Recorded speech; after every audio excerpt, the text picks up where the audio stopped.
Welcome back to Project Command. I'm Captain Peter Eunice, and I'll be your host. Which AI model should you be using?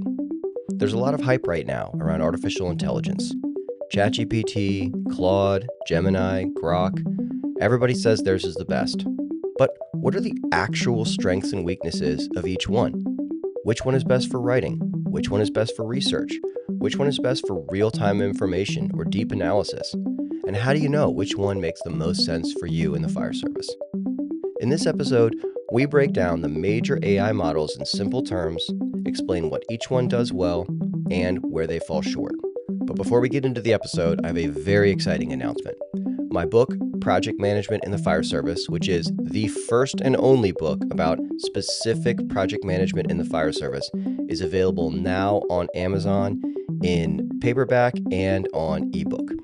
Grab yourself a copy. This book covers everything you need to know about managing projects, dealing with stakeholders, managing risk, everything you need to know about all the different types of projects that we manage in the fire service. There's a quote that I really like, which is, I'm paraphrasing, at every level of an organization, there are always people that are great at diagnosing problems and telling you why things won't work. But it's such a vanishingly small amount of people that will just raise their hand and say, let me take care of that for you. And this book gives you the tools to be that person. If you want to take ideas and turn them into real, actual, executed projects, this book shows you how to do it. So please, go out, grab a copy, learn how to turn ideas into execution, and of course, it's a great way to support the show. All right, let's get into the episode. Hey guys, welcome back. On today's episode, we're going to be doing a side-by-side comparison of the biggest AI models that are available today. And this is actually a question I get a lot, like, hey, what's your favorite AI model? Is it ChatGPT? Is it Grok? Is it Gemini? Is it Claude? And that's kind of a difficult question to answer because each model has its own strengths and weaknesses, and it really depends on what you're using it for. So today what I want to do is just go through the different models and talk about, kind of the ins and outs of each one and what some of the ideal use cases are and some of the limitations that you're going to find. And then by the end, hopefully you'll have your own idea of which one is the best fit for you. And then, I'll weigh in on which ones I prefer. So, okay, well, let's jump in straight away to ChatGPT. Now, ChatGPT is the one that people are the most familiar with. It's been on the market the longest. So this is the one that I started using. I guess was it December of 22 that it came out?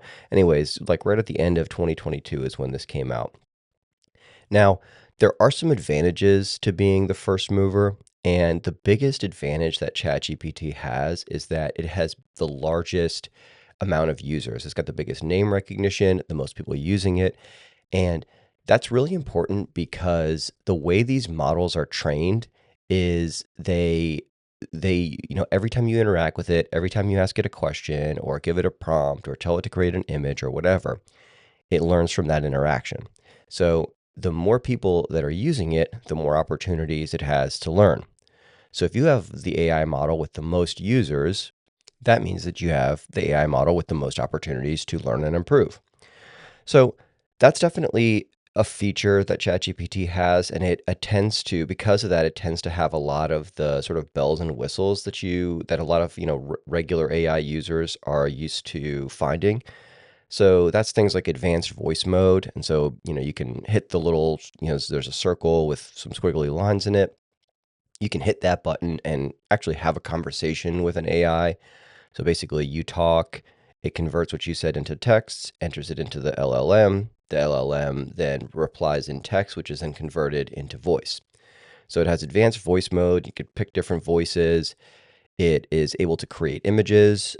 We'll talk a little bit more about that in a second. It's kind of slow to create images, frankly, especially when compared to Grok, but it absolutely can do that.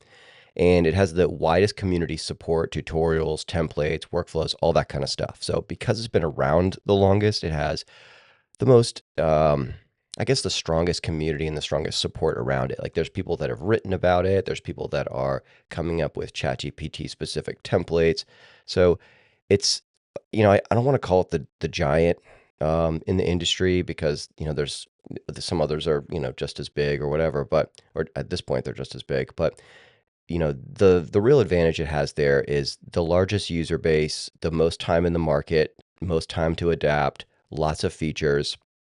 And so the strength that I see with ChatGPT particularly is it is a really strong kind of day-to-day model. So what do I mean by that? If you're using ChatGPT, 5 to 10 times a day, where you're just asking it quick questions, like you're getting ready to start something and you say, what's the best way to organize that? So you just kind of pull out your phone. You don't do any kind of crazy prompt engineering. You just type a sentence with a couple spelling errors in and you get a reply back. Or, you're getting ready to go out to eat and you say, hey, list 10 Italian restaurants you know, within 5 miles of this address or whatever. I would say for things like that, ChatGPT is really strong. And then, the reason I also think it's a good day to day is it's got all the different things you're going to need. Like it's got voice to text, image generation. So you're going to be hard pressed to find a use case that ChatGPT won't be able to meet. Now, that doesn't mean it's the best at meeting all of those use cases, and we're going to talk about that as we move through the rest of these models, but it has the ability to do really all the things you need it to do. So it's I guess the best way to describe it then is kind of a one-stop shop, the jack of all trades. And I know, man, firefighters love correcting that expression. Well, do you know the second part of that expression? Jack of all trades, master of none is better than a master of one or whatever. But what I'm talking about here specifically is that it's able to do everything, not the best at everything, but it's able to do everything. Okay, let's get to the next one. So Claude. So Claude is an LLM or an AI model that is made by a company called Anthropic. Now, Claude, Claude is a lot like it's kind of like the Baltimore Ravens. It's got a really passionate fan base. And if you ever meet Baltimore Ravens fans, they are very aggressive in their support for the Baltimore Ravens. And it's a lot like that with Claude. There are people that absolutely freaking love Claude. And there's some good reasons for that. And I'll admit, recently, I've kind of been on a Claude kick. Like, it's not my day to day, and we'll talk about why in a second. But when I need like AI heavy work done, I find that I've been going to Claude a lot recently. So, so why is that? So there's a few things that are that are interesting about Claude that that you should probably know. The first is that it's got this thing that they do called constitutional AI. And so what that basically means is that they have programmed the large language model that is Claude to be, I guess, more skeptical is the right way to put it, or not more skeptical, but maybe more conservative. And so I'm struggling to find the right word, but what I mean is if you go into ChatGPT and you ask it a question and it doesn't know the answer, it will never say, I don't know. I have no idea. It will almost always just give you something. And then sometimes you look at it and you go, man, that's not right. And so you push back and you go, man, are you sure about that? And it'll say, oh yeah, you got me. That's wrong. And then you're like, well, what the hell? Why'd you say it in the first place?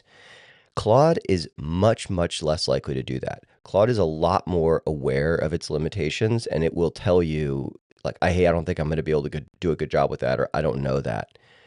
And it's got a lot more, I don't want to call it self-awareness because it's not a human, but it's a lot more programmed to be aware of its limitations. And I find that really useful. Now, to be clear, with ChatGPT, you can program some of that out of it yourself if you go into custom instructions, like you go into the settings, custom instructions, and which I recommend everybody do. Any LLM that you're using, which allows you to put in custom instructions, which is nearly all of them, write out the specific things that you always want it to do. Like mine basically say concise answers, bullet points when possible, don't provide any moralization, don't provide any extras at the end of the answer, don't offer suggestions. What else do I have in there? Admit when you don't know something, that kind of stuff. So it helps kind of tailor and no emojis, that kind of stuff. So it helps those custom instructions really help you to get the answer you want on the first try. But anyways, back to Claude. So Claude is a lot more aware of that kind of stuff. Not aware because it's not human, but you know what I mean. It's a lot less likely to give you those false confidence responses. And also find that Claude is great for putting together documents. Like if you, let's say you've done a bunch of research and you want to compile that into, a root cause analysis or something like that. Claude makes really, really high quality documents, formatted really well.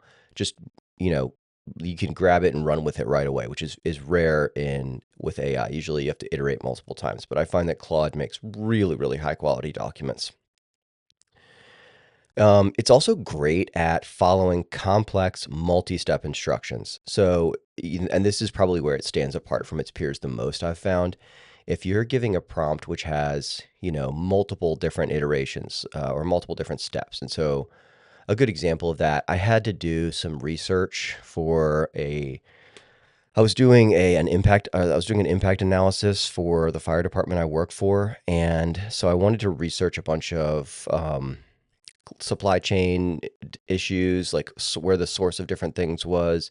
And then I wanted to impact or research what the impact on those various different supply chains were. And so it was essentially like, hey, look at this, look at this, look at this, identify the sources of this, this, and this, identify what reductions you've seen in this market, this market, this market, and then figure out what the impact is going to be on this, and this, then synthesize it into a report that's formatted like this. So that's a multi-step process. That's not like going into, an LLM and saying, hey, what are 7 Italian restaurants within 7 miles of Midlothian, Virginia? That's a multi-step process. And when it comes to those multi-step prompts, Claude is really, really solid. So it's a lot less of a day to day because it has some limitations that ChatGPT doesn't have. So it can't create images. It doesn't have as large of a user base. And so, as we talked about with ChatGPT, the larger your user base is, the more opportunities you have to learn. So a smaller user base rather means that you have less interactions and therefore less opportunities to evolve the model. And then the other thing I would say as well is the constitutional AI concept, the way they've programmed it is, it's really great because it's cautious and that can be really, really good in that it won't give you false confidence in an answer. Sometimes it can get a little annoying. Sometimes you have to just kind of press it like, hey, look, just answer the question. Because not every not every question has to be thought through at that level. Sometimes you're asking it stuff and you're like, look, just give me an answer. So there's a double-edged sword there. I would say if I had to choose between being less or more cautious, I would choose more cautious. But I do recognize that sometimes that can get a little frustrating for people. But probably its biggest drawback is the lack of image generation. So if you're creating an image, you just can't do that in Claude. You can create PDFs, so um, that's a big, or other documents, like document creation. So you give it a bunch of stuff and you say, hey, create a PDF or a Word document or whatever. It can definitely do that. It just doesn't make images, and certainly doesn't make videos like Grok does, which we'll get to. All right, let's move along here. What have we got next? Gemini. Okay. So Gemini, which is made by Google, it's a pretty good model. I'll admit this is of all the ones I'm talking about, this is probably the one I've used the least. When it first rolled out, it kind of had some issues and I tried it out and was unimpressed with its very first iteration, which really isn't fair because none of them are good on their first iteration. And I've used it periodically. I have it on my phone and I have used it probably the least of all of the ones I'm going to talk about today, just like, in the interest of full disclosure. But one of the big strengths of Google Gemini is it's got native integration with Google Workspace, Google Docs, Google Sheets, Gmail, Drive, all that kind of stuff. So if you're a heavy or native user to Google, um, and you're doing a lot of stuff where you're trying to integrate a document and you're going to have it create something and then you're going to migrate that into a Google Doc or a Google Sheet or whatever, it automatically, like, it's built for that. And so it's the cleanest way to get stuff into those documents. So if you're using it a lot for work and you work in the sort of Google ecosystem, you may find that it's whether or not it creates the strongest outputs or not, it is going to be certainly the easiest to get into the right format for you. So that's actually a pretty big deal because a lot of times what you'll find is creating the thing that you want is half the battle, and then getting it in the right format can be a challenge as well. And so Google Gemini rather is pretty strong for that.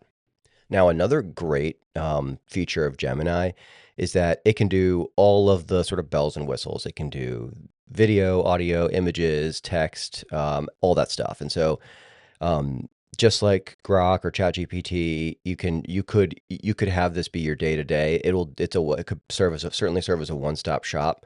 And I have heard from people that it makes really crisp videos. I'll admit that I've never made any videos with it, so I couldn't say, but I have heard sort of, anecdotally from people I trust that it is good at that.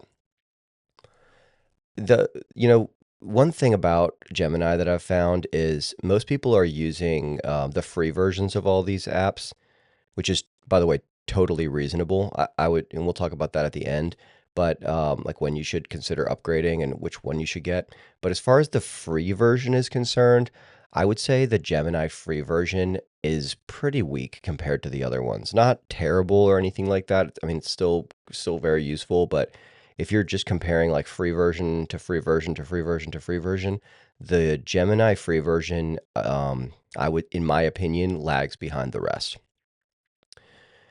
And of course, like we were saying, if your team is not in the Google ecosystem, there's a little bit less utility for this. And so that's a real strong consideration for me is like, how big of a deal is it that it has native integration to Google?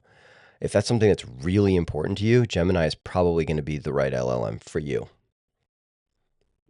Oh, and actually, one more thing I wanted to say before we move on from this, the writing quality, like if you have it put together a report or synthesized documents, like you take, let's say you have an SOG that you need to update. And so you have your committee that works on it and they say, hey, these are the 10, let's say you're doing a uniform update.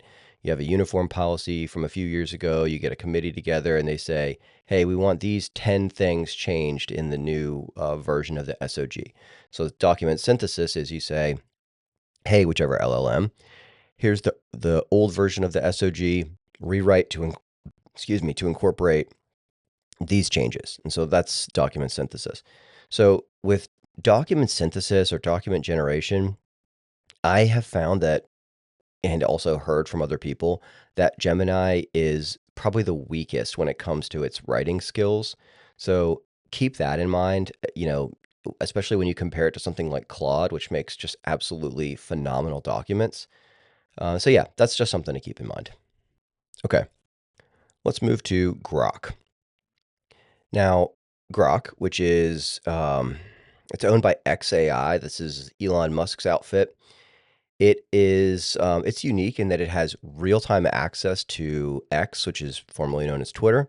So for sort of like live breaking stuff, like if you wanted to say, hey, what just happened in, I don't know, Bangladesh or Indonesia, it has access to X. And so it's a lot of times it can give you like really good live real-time stuff, which that really separates it apart from the others. Now, to be clear, all LLMs that we've talked about today can search real-time events on the internet and stuff like that. So it's not just that. So it's not like Grok is the only one that can do this. But because it has direct access to Twitter, that makes it, or X or whatever it's called, that means that it's able to get a lot more accurate and timely information on live, like happening now events. So something to think about. I would say one more thing. Actually, I know we've already moved on from Gemini, but Gemini is really good at that too. Gemini's because it's plugged into essentially the Google search. It's good at live events as well. So just to kind of jump back to Gemini there. All right, back to Grok. It's got really strong. Okay, it's got really strong image generation. This is probably where I would go to Grok the most. When it comes to creating images, I really like the output that Grok has. And not only do I like the quality of them, I like the speed of them. And you're probably thinking like, okay, why is that a big deal? So with ChatGPT, let's just say it takes 60 seconds to create an image versus Grok, which takes 20 seconds. That doesn't seem like a big deal on its face, but what you'll find if you're creating an image with these LLMs is the first one you make is never right. And that's more of a human function than the AI itself. So you'll say, hey, I want you to create a logo for my power washing company. It should have, a hose and a this and a that and a clean house or whatever. And the model will interpret what you've said and it'll create an image. And you'll look at it and you'll go, no, no, that's not right. Now that I'm thinking about it, I need to have the business name on the top, not the bottom, and the hose is too big. So recreate with those changes. And you're going to need to go through probably like 10 or 15 iterations of that. And you're going to say, no, no, okay, no, this time the hose is too small. Move it towards the center and make it bigger. And if each image takes 60 seconds and you're going through, a bunch of these things, that can really add up versus Grok, which can really crank out an image in 20 seconds, something like that. It's really fast. So for image generation, video generation, that kind of stuff, I really like Grok. I think that it's really solid on that kind of stuff. It's also, the other thing too about Grok is it's a lot less cautious. Like it gives a lot more unfiltered opinions. So if you just want to have a conversation or debate something with Grok, I do like how it's got very unfiltered opinions on that it'll give you. And another thing that's kind of cool is if you have the X Premium membership, I don't, but if you do, then the Grok Premium membership comes along with that. So it's not a separate subscription. So that's pretty cool. Now, as far as weaknesses are concerned, Grok has not been thoroughly tested as a sort of like use in the workspace AI. And so I find that it tends to be more of like a personal life AI. Like, you want to have a conversation about something or you want to debate something with AI or you want to get news about something or figure out how to understand an event in the world.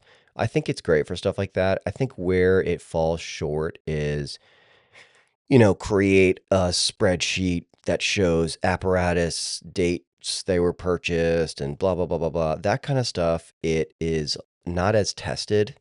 Now, it does have a very wide user base, and people, I think, really like it because, if you ever go on X, you can see people will just directly ask Grok questions in X. So it's pretty widely used. It's got a lot of opportunities to learn. There's a lot of strength there, but my assessment is that for the professional setting, it's less ideal. It has all the bells and whistles. You can do, video, audio, talk to it, all that kind of stuff. So yeah, that's kind of my take on Grok. Okay, so let's talk about price and also just the premium membership in general. So all of these LLMs will let you use them for free to some degree, and then they all, of course, offer a monthly subscription service. So what I've told people in the past is I would definitely not start with the subscription, especially when you're still figuring out kind of how you're going to use this when there's so many options with so many strengths and weaknesses. So what I recommend is just getting a few different ones on your phone. You probably don't need to be like me where you have like everything I'm talking about today I have on my phone and I regularly use in some capacity, probably with the exception being Gemini. But I would suggest, and not because I don't like it, just less, used to using it, maybe we'll say. So I would download probably 2 or 3 of these from the App Store, get ChatGPT, get Claude, get Gemini, get Grok. Don't get any of the paid subscription versions of them right away. Just use them and kind of feel out which one you prefer and which one you find that you get the most value out of. And if you find that you're regularly running, because the thing about these free ones is they'll give you a limit on how many prompts or how many interactions or how many images you can generate or whatever. And when you find, and so of course, if you have multiple AIs, you can then just switch to a different one. So that's one value. One quick thing, one little tidbit I'd give you, if you're switching to a different LLM for whatever reason, if you've run out of prompts, this will be hard. But if you're switching, what you can have it do is you can say, hey, I'm going to continue this conversation in a different LLM. Summarize everything that LLM would need to know to pick up this conversation exactly where we are right now. And it'll create a prompt for you. You copy paste that, drop it into another LLM, and you can pick up where you left off. So yeah, start off with the free version. As far as the costs go, they're pretty similar in cost. So let's take a look. I have a table here. ChatGPT Plus is $20 a month. Claude Pro, $20 a month. Gemini is $19.99, so $20 a month. And Grok Super Grok is called, is $30 a month. And if you have the X Premium, which is $40 a month, that includes Grok Access, Super Grok. So pretty similar in cost, with Grok being slightly more. And that, with Super Grok, you can do like all these like video features and all that kind of stuff. I'll admit that's not really for me. I don't make a lot of videos with it, but if that's something that you're into, Grok does advertise that quite a bit. And so, anyways, feel them out at first. What you'll find is there is some wide range in what you can get out of the free version. Like, I'll just tell you right now, Claude's free version is going to give you like 2 prompts every 24 hours or something like that. So, very limited access in the free version. Grok's free version will regularly say, hey, there's a lot of use on the system right now. Try back later. You don't get that if you're a premium member. So it'll limit, during peak times. It'll give preferred access to super members to Super Grok subscription. I don't know enough about Gemini to say one way or the other how the free version is, although, excuse me, as we talked about earlier, I've heard from a lot of people that it does not stack up well. So I would say, as far as the free version, like the best free version you're going to get is ChatGPT. Pretty wide access. My wife uses the free version of it on her phone, and she hasn't had any issues. She uses it regularly enough and has not felt the need to go to the premium membership. So if you're just looking for a good out of the box free version, I'm going to say ChatGPT is probably the most accessible, gives you the most for free. And then, of course, it's a good day to day because it has all the bells and whistles. So try them out. Don't jump straight into the free version. I also, man, like I'm going to admit, I have the paid version for a couple different, maybe 3 different ones. You should not do that. I would recommend not doing that. Figure out which one you really need for your particular use cases and maybe get the paid version for that one, and then have 2 or 3 free versions on your phone that you can bounce between. Like, hey, I'm going to create an image, so I'll go over to Grok, or now I'm going to create a professional spreadsheet, I'll bounce over to Claude, and now I'm going to find some restaurants in the area, so I'll, jump over to ChatGPT or whatever. So kind of feel it out before you jump straight into that paid version. All right. So let's go through some use cases, and I'm going to tell you which one I think is the best for these different use cases. So for writing and document generation, I'm going to go with Claude by a mile. Writing and document generation is really Claude's strength. So if you're doing anything like that, I'm going to say this is your safest bet. It creates really crisp documents, typically on the first or second try with some iterations, formatted very well. Like, the format reads very clean. If you export it as a PDF and open it on your computer, you're like, wow, this is really, really crisp, looks really good. A caveat to that, though, is if you're working in the Google ecosystem, you might want to consider Gemini. The writing skills aren't as strong, but it plugs in very well with all things Google. And of course, if you have both, you can always write it in Claude and then drop it in Gemini and say, don't change the content or the formatting, just prepare for integration into the Google workspace seamlessly. Before you change anything, give me a bullet list items of all the things you're going to change to prepare for integration, or something like that. So basically, write it in Claude, configure it in Gemini. But that's not necessary, by the way. That's way overkill. Basically, just pick one. All right, research. So in this category, you really have to be a little bit more specific. What are you researching? If it's current events and like you want the latest and kind of breaking stuff, I would go with Grok, probably closely followed by Gemini.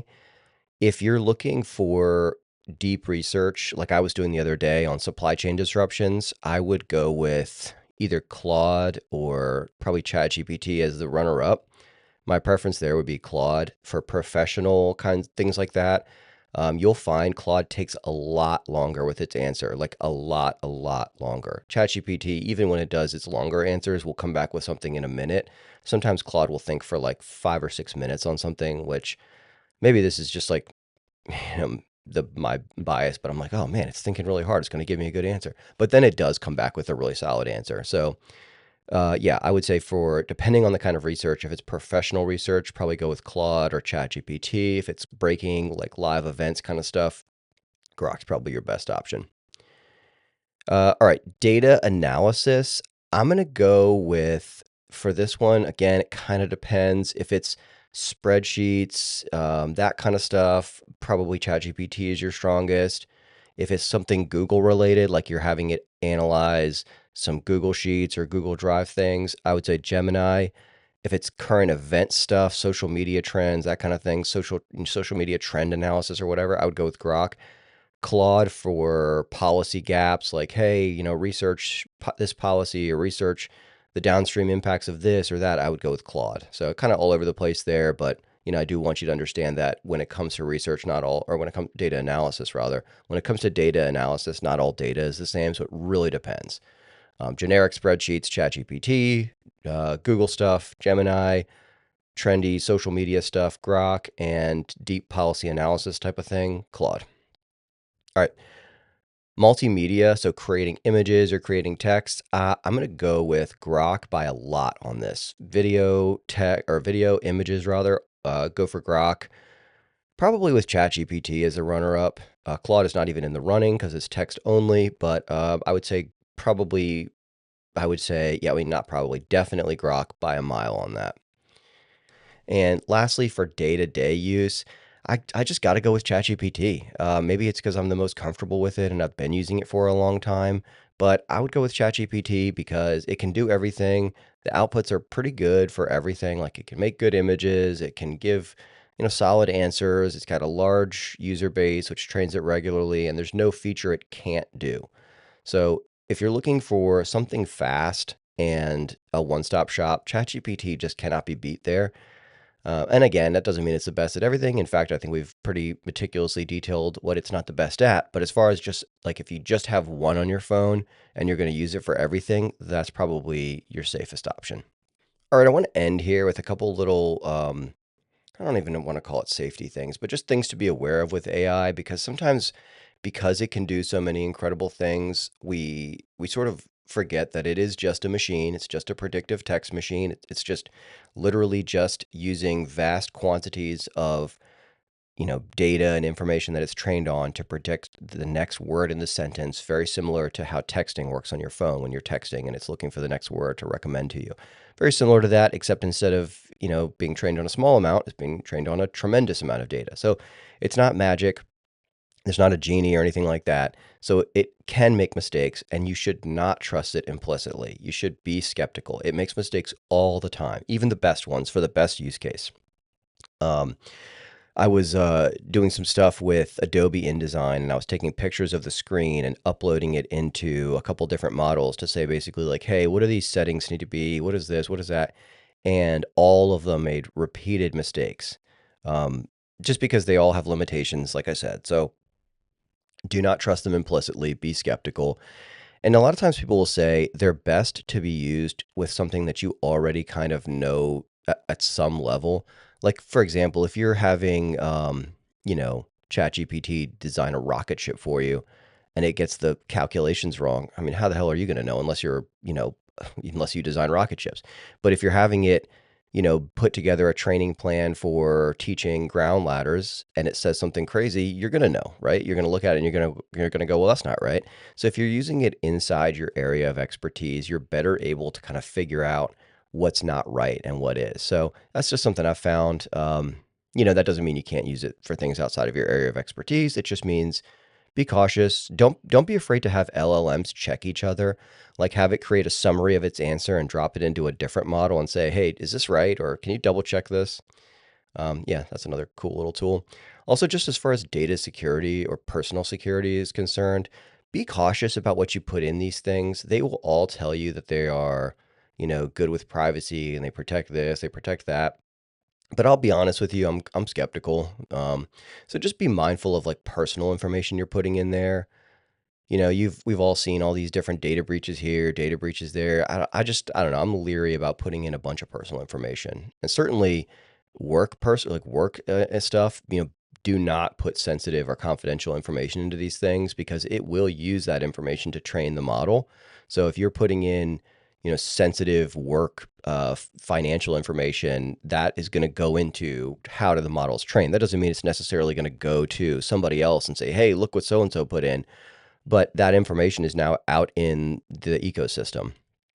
So, don't put anything that's confidential or sensitive or whatever. And yeah, definitely something to think about there. I think that's probably the biggest mistake people make is they just assume a level of security that I don't believe is present with these different models. And of course, don't trust any AI model to replace your own personal judgment.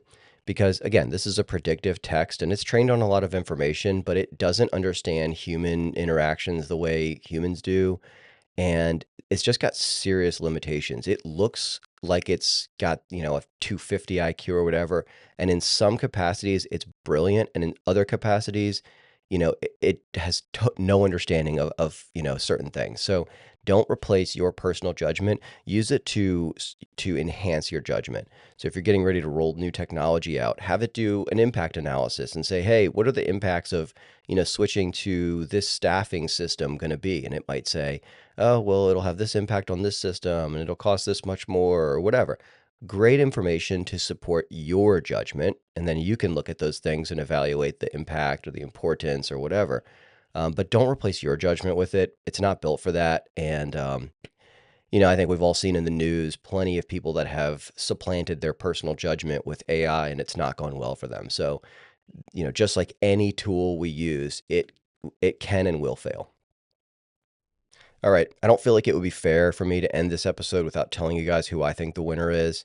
So I'll tell you, and I can't pick one, so I'm going to pick two. My day to day is ChatGPT, and for heavy work, it's Claude. Those are my two winners. Perfectly happy to have a debate on that. So please send us emails, projectcommandpodcast@gmail.com, projectcommandpodcast@gmail.com. Let us know what you think. What are the use cases you're using it for? What do you think the best is? Anything else you want to share with us, topics for the next episode, or feedback, questions you have, projects you're working on, anything. We love hearing from our audience, so please drop us a line. Also around on LinkedIn, feel free to hit me up there. Love hearing from the audience. So thanks again for joining us for today's episode of Project Command, where we bring command level thinking to every project in the fire service.